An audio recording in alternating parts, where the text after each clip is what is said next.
नमस्कार, मैं हूँ सुभाषिता। इस वीडियो में हम श्रीमद् भगवद गीता के प्रथम अध्याय के श्लोक संख्या 36 से लेकर 38 तक का अभ्यास करने वाले हैं। तो आइए शुरू करते हैं। श्लोक संख्या 36। निहत्य धार्त राष्ट्रान्नः का प्रीतिः स्याज् जनार्दन पापमेवा श्रयेदस्मान् हत्वै तानात तायिनः। यहाँ पर आप देखेंगे निहत्य, फिर है धार्त, ध में आ का स्वर है, फिर पूर्ण वर्ण त है जिसमें रेफ के रूप में र का प्रयोग है। धार्त, फिर र है जिसमें आ का स्वर है, फिर अर्धवर्ण मूर्धन्य श है, फिर ट है जिसमें पदेन रूप में र का प्रयोग है और साथ में आ का स्वर है। राष्ट्रा, फिर है अर्धवर्ण न, फिर पूर्ण वर्ण न है जिसमें विसर्ग लगा हुआ है। तो इसका उच्चारण ऐसे करेंगे, धार्त राष्ट्रान्नः। फिर है का प्रीतिः, प में पदेन रूप में र का प्रयोग है, साथ ही दीर्घ स्वर है। फिर त में ह्रस्व स्वर है और विसर्ग लगा हुआ है, प्रीतिः। फिर है स्याज् जनार्दन। फिर अगली पंक्ति है पाप मेवा श्रयेदस्मान्, प में आ का स्वर है, फिर पूर्ण वर्ण प है, फिर म है जिसमें ए का स्वर है, फिर व है जिसमें आ का स्वर है, फिर है श्र, फिर य है जिसमें ए का स्वर, फिर द है, फिर अर्धदंत्य स है, फिर म है जिसमें आ का स्वर है, फिर अर्धवर्ण न है। पाप मेवा श्रयेदस्मान्, पाप मेवा श्रयेदस्मान् हत्वै तानात, यहाँ पे रुकना है। फिर है तायिनः। तो इस श्लोक का उच्चारण हम ऐसे कर सकते हैं, निहत्य धार्त राष्ट्रान्नः का प्रीतिः स्याज् जनार्दन पापमेवाश्रयेदस्मान् हत्वै तानात तायिनः। निहत्य धार्तराष्ट्रान्नः का प्रीतिः स्याज् जनार्दन पापमेवाश्रयेदस्मान् हत्वै तानात तायिनः। निहत्य धार्तराष्ट्रान्नः का प्रीतिः स्याज् जनार्दन पापमेवाश्रयेदस्मान् हत्वै तानात तायिनः। तो अब हम श्लोक संख्या 37 का अभ्यास करते हैं। तस्मान् नार्हा वयं हन्तुं धार्त राष्ट्रान् स्वबान्धवान् स्वजनं हि कथं हत्वा सुखिनः स्याम माधव। तस्मान्, आपको यहाँ पे रुकना है।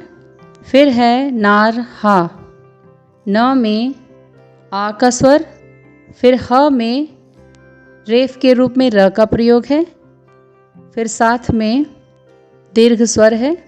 तस्मान् नार्हा, फिर है वयं हन्तुं, वयं हन्तुं, ह है, अर्धवर्ण न है, फिर पूर्ण वर्ण त में ह्रस्व स्वर है और ऊपर अनुस्वार लगा हुआ है, हन्तुं।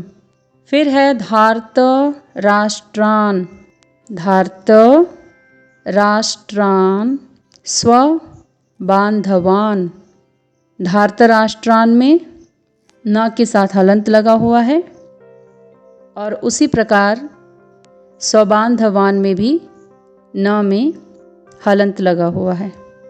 फिर अगली पंक्ति है स्वजनम ही कथम हत्वा। क्योंकि ह में ह्रस्व स्वर है इसलिए हम इसका उच्चारण जल्दी से करेंगे।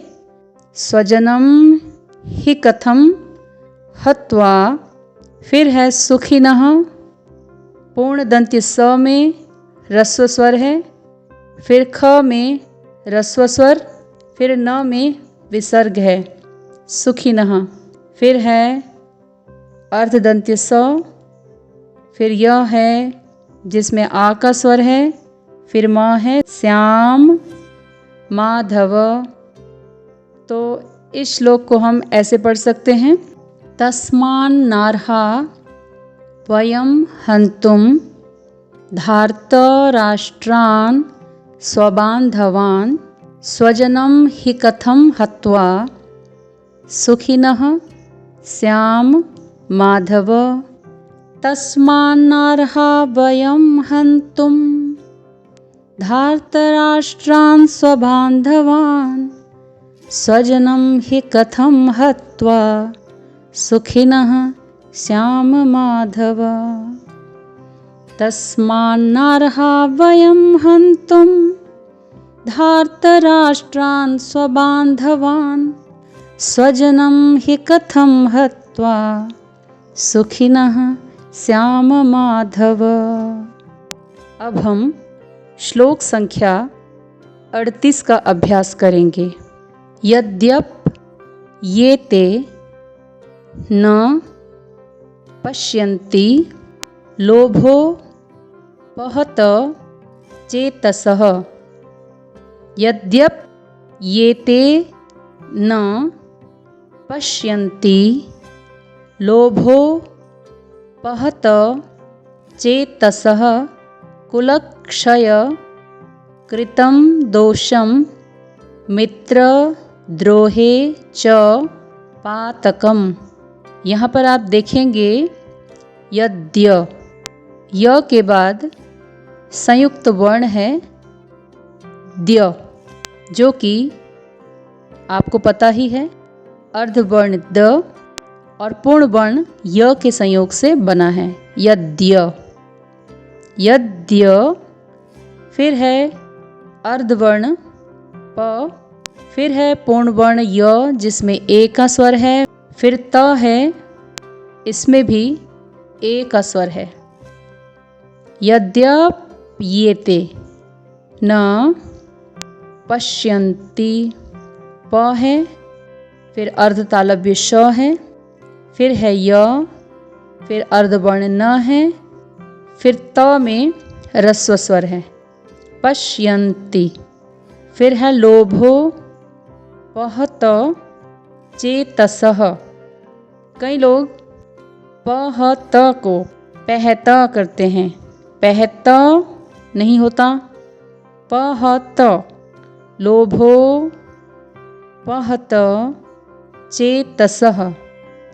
फिर है कुलक्षय, क में ह्रस्व स्वर, फिर ल है, फिर है संयुक्त वर्ण क्ष, फिर पूर्ण वर्ण य, क में री का स्वर है, फिर त है जिसमें अनुस्वार है कुलक्षय कृतम, फिर द में ओ का स्वर है, पूर्ण वर्ण मूर्धन्य श है जिसमें अनुस्वार लगा हुआ है दोषम।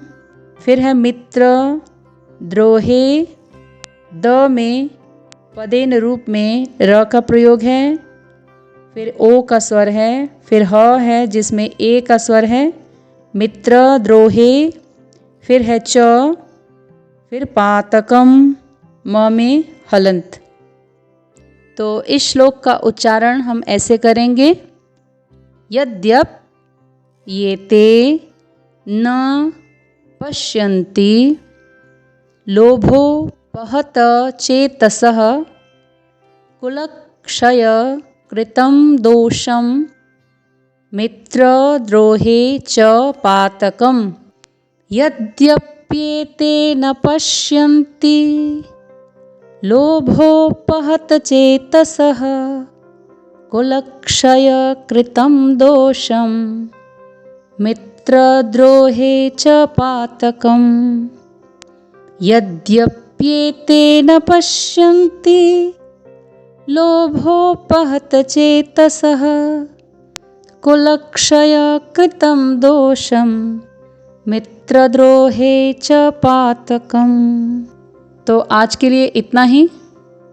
मिलते हैं फिर कुछ श्लोकों के साथ। तब तक के लिए अपना ध्यान रखें, अभ्यास करें। बहुत बहुत धन्यवाद।